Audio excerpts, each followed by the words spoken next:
നമസ്കാരം. ഫുക്രിയിലേക്ക് സ്വാഗതം. മലയാളികളുടെ പ്രിയ താരം സഞ്ജു സാംസൺ 2020 ലോകകപ്പൊക്കെ ഇന്ത്യക്ക് നേടിക്കൊടുത്ത് മികച്ച 3 ഇന്നിങ്സുകൾ കളിച്ച് സൂപ്പർ 8ലും സെമിഫൈനലിലും ഫൈനലിലും അതിഗംഭീര ഇന്നിങ്സുകൾ കളിച്ച് പ്ലെയർ ഓഫ് ദ ടൂർണമെൻ്റൊക്കെ ആയി തിളക്കത്തിൻ്റെ കൊടുമുടിയിൽ നിൽക്കുന്ന ഒരു സമയം. ഇനി IPL ആണ്. മാർച്ച് 28 മുതൽ ആരംഭിക്കുന്ന IPL ആണ് സഞ്ജുവിൻ്റെ അടുത്ത ശ്രദ്ധ.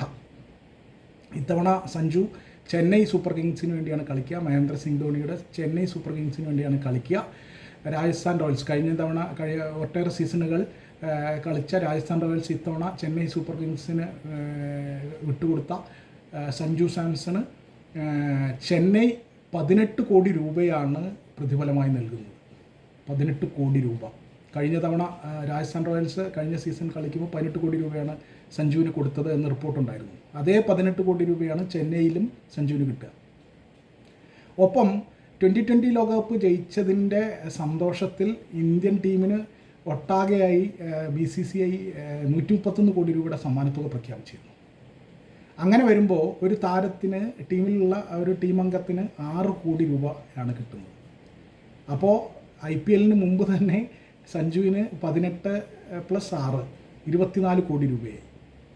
ഇതിനൊക്കെ പുറമെ ICCയുടെ വകയായിട്ട് പിന്നെ മറ്റ് പ്ലെയർ ഓഫ് ദ ടൂർണമെൻറ്റും മാൻ ഓഫ് ദ മാച്ചും ഒക്കെ ആയിട്ട് കിട്ടിയ പ്ലെയർ ഓഫ് ദ മാച്ചൊക്കെ ആയിട്ട് കിട്ടിയ സമ്മാനത്തുക എന്ന് പറഞ്ഞാൽ 23 ലക്ഷം രൂപയാണ്.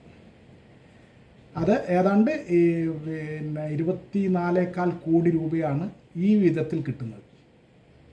ഇങ്ങനെ 24,4 കോടി കിട്ടുമ്പോൾ മൊത്തം സഞ്ജു സാംസൻ്റെ ആസ്തി എന്ന് പറയുന്നത് 85 കോടി മുതൽ 100 കോടിക്കുള്ളിൽ ആയി എന്നാണ് ന്യൂസ് 24 എന്ന മാധ്യമം റിപ്പോർട്ട് ചെയ്യുന്നത്. ഇതെല്ലാം ന്യൂസ് 24 റിപ്പോർട്ട് ചെയ്തതാണ്.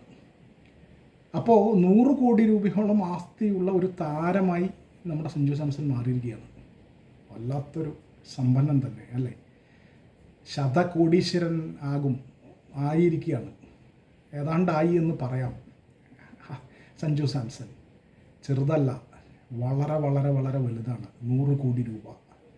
എന്തായാലും ശതകോടീശ്വരന്മാരിൽ ഇനി മലയാളി ശതകോടീശ്വരന്മാരിൽ സഞ്ജു സാംസണും ഉൾപ്പെടുന്നു എന്നർത്ഥം.